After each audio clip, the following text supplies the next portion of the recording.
सबसे बड़ी चर्चा इस जंग के दौरान पिछले एक हफ्ते से जो हो रही है वो यमन के हूतियों की हो रही है। क्यों हूतियों ने जो कारनामा कर दिखाया है उससे इजराइल, अमेरिका और उसके इत्तेहादी मुल्क पूरी तरह से बौखला गए हैं। 10 मुल्कों ने मिलकर एक टीम बनाई थी। अमेरिका, यूरोपियन कंट्रीज, इजराइल ने मिलकर के इन तमाम मुल्कों ने, और उसमें एक अरब मुल्क भी शामिल था, सऊदी अरब ने उसमें शामिल होने से इनकार कर दिया था।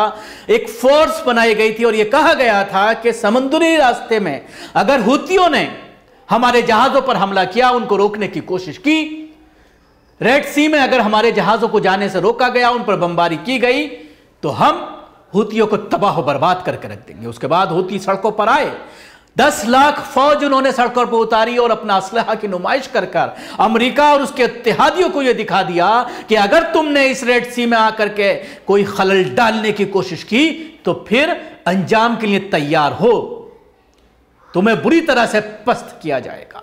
उसके बाद ये तमाम देश डर गए, किसी ने भी हिम्मत नहीं दिखाई। फौज जरूर तैयार की गई, लेकिन उसके बावजूद आज भी रेड सी में हूतियों का पूरी तरह से कब्जा है और कोई भी जहाज अब इस इलाके से नहीं गुजर रहा है। सबसे बड़ी बात यह है कि जो बम बरसाए जा रहे हैं हूतियों के जो मिसाइल हैं उनको रोकने के लिए, उसकी कीमत $20 लाख है, जबकि जो हूती उसको इस्तेमाल कर रहे हैं ख़त्म करने के लिए, ख़राब करने के लिए, वो सिर्फ $2000 का बम है, जिसका इस्तेमाल इन जो मिसाइल हैं उनको ख़त्म करने के लिए किया जा रहा है। उसके साथ ही मैं आपको बताना चाहूँगा, अब अमेरिका और इजराइल मिलकर के मुतबादिल रास्ते की तलाश में लगा हुआ है, जिसमें कई तरह की दिक्कतें सामने आ रही हैं कि अगर रेड सी से ना जाया जाए, क्योंकि चाइना और इजराइल के दरमियान जो जहाज़ों का जो आने जाने का सिलसिला है, तकरीबन 35,000 जहाज़ हैं जो इजराइल और अमेरिका के चाइना की तरफ इस रेड सी का इस्तेमाल करते हुए जाते हैं, जो यमन के इलाके से होकर के गुजरता है। क्योंकि इंडोनेशिया ने भी कल धमकी दे दी थी कि हमारे इलाके से भी हम नहीं गुजरने देंगे किसी को। तो अब एक एक करके तमाम लोग इन यहूदियों के खिलाफ, इन सुपर पावर ताकत कहे जाने वाले अमेरिका, यूरोपियन कंट्रीज और इस इजराइल के खिलाफ मुत्तहिद हो रही है, और कहीं ना कहीं इनकी जो बदमाशी थी उस पर अब अंकुश लगते जा रहा है। पूरी दुनिया के सामने ये लोग अब एक्सपोज होते चले जा रहे हैं कि जिनको आप सुपर पावर मानते हैं, इनकी कोई हैसियत नहीं है। अगर तुम सब मिल जाओ, तुम सब अगर एक हो जाओ, तो इनका 2 दिन के अंदर ही इलाज हो सकता है। तो मैं आपको बता रहा था कि 35,000 पानी के जहाज हैं जो हर साल इजराइल से इस रास्ते का इस्तेमाल करते हैं, चाहे वो आने का हो चाहे वो जाने का हो। अब ये कहा गया कि आधा रास्ता जहाज़ों से इस्तेमाल किया जाए, हवाई जहाज़ों का इस्तेमाल किया जाए सामान पहुंचाने के लिए, और आधा जो है वो बहरी जहाज़ों का इस्तेमाल किया जाए, पानी के जहाज़ों का इस्तेमाल किया जाए। तो उस पर भी जो लागत आ रही है वो पानी के जहाज़ों के मुकाबले 15 गुना ज़्यादा आ रही है। यानी जो पहले $100 का खर्चा आता था वो $1500 का खर्चा आएगा। बड़ी समस्या है कि इतना बड़ा माल, इतना बड़ा रास्ता, और उसके साथ ही एक और मुतबादिल रास्ता इस्तेमाल करने की बात कही गई कि साउथ अफ्रीका वाला जो समंदर का रास्ता है उसको इस्तेमाल किया जाए, उस पर भी ज़बरदस्त खर्चा आ रहा है। तो उसके बावजूद अब कुछ दिनों के लिए हवाई जहाज़ का इस्तेमाल, कुछ इलाके में पानी के जहाज़ का इस्तेमाल, ये एक मुतबादिल रास्ता अब तलाश किया गया है। तो कहीं ना कहीं हूतियों ने इन सुपर पावर ताकतों की हैकड़ी निकाल दी है। तो ये बहुत ही घाटे का सौदा है। अमेरिका बहुत परेशान हो चुका है। ये जो रिपोर्ट मैंने आपको बताई है, ये पॉलिटिको अमेरिका की रिपोर्ट है जो हमने आपको बताई। हूतियों के जो रहनुमा हैं उन्होंने ये कहा कि हमें 9 साल तक आजमाया है, अगर वे दोबारा ऐसा करना चाहते हैं तो हम यहाँ हैं और तैयार हैं। अगर अमेरिका और इजराइल हम पर हमला करते हैं तो वो कुछ ऐसी बेवकूफ़ी करेंगे जो उन्होंने पहले कभी नहीं की होगी।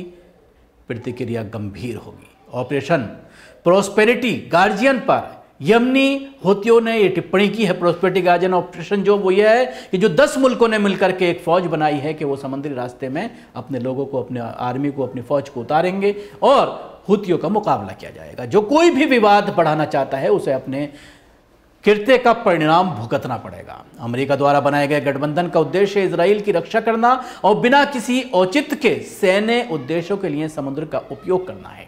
यमन गाजा के समर्थन में अपने वैध कार्य को नहीं रोकेगा। लाल सागर में नौवहन पर हमलों के बढ़ते और वैश्विक समुद्री रास्ते की सुरक्षा के खतरे में डालने के साथ अमेरिका के नेतृत्व वाले सैन्य गठबंधन और जहाज मालिकों को मध्य पूर्व में वैश्विक व्यापार की एक प्रमुख धमनी खतरे में दिखा रही है, क्योंकि समुद्री जहाज बंदरगाह के पास इजराइल की ओर यात्रा कर रहे हैं। बहरे अहमर में कहीं ना कहीं जो ईरान समर्थक होती हैं उनके हमलों का सामना करना पड़ रहा है। इन खतरों के चलते 100 से ज़्यादा जहाज़ अफ्रीका की ओर जाने लगे हैं। पहले सोमवार को पेंटागन द्वारा घोषित लाल सागर में एक उन्नत समुद्री टास्क फोर्स का लक्ष्य वाणिज्यिक शिपिंग के लिए एक सुरक्षित गलियारा बनाना है। वर्तमान योजना अमेरिका और उसके सहकर्मियों के लिए यमन में ईरानी समर्थित होती द्वारा ड्रोन और मिसाइल हमलों के खिलाफ ढाल प्रदान करने के लिए है। व्यापारी जहाज़ों के काफिले को लाल सागर में बाबल मंदब से गुजरने की अनुमति दे, जहां दुनिया का 10% माल भेजा जाता है। फाइनेंशियल टाइम्स की रिपोर्ट के अनुसार एक अमेरिकी अधिकारी ने बताया है कि योजना अभी शुरुआती चरण में है और इसमें बदलाव हो सकता है। एक प्रमुख German shipping company Hellman world wide में एयरफोर्स के मुख्य परिचालन अधिकारी जॉन क्लेनसाइटुस ने कहा है कि कंपनियां अब वैश्विक आपूर्ति श्रृंखला को बनाए रखने के लिए तथाकथित मल्टी मॉडल परिवहन की ओर बढ़ रही है, जिसमें एक संयुक्त महासागर और वायुमार्ग शामिल है।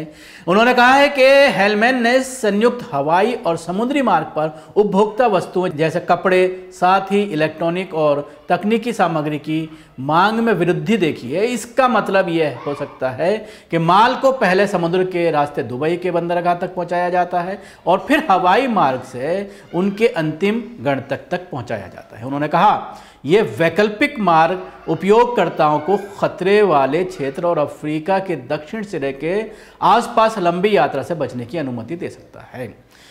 इस संदर्भ में सीको लॉजिस्टिक्स के मुख्य वैश्विक वाणिज्यिक अधिकारी ब्राउन बर्क ने बताया है कि हवाई मार्ग से माल परिवहन करना समुद्री परिवहन की तुलना में 15 गुना ज्यादा है, यानी 15 गुना महंगा पड़ेगा। जो ऐतिहासिक मानकों के अनुसार कंटेनर शिपिंग लागत है, दरें अभी कम हैं।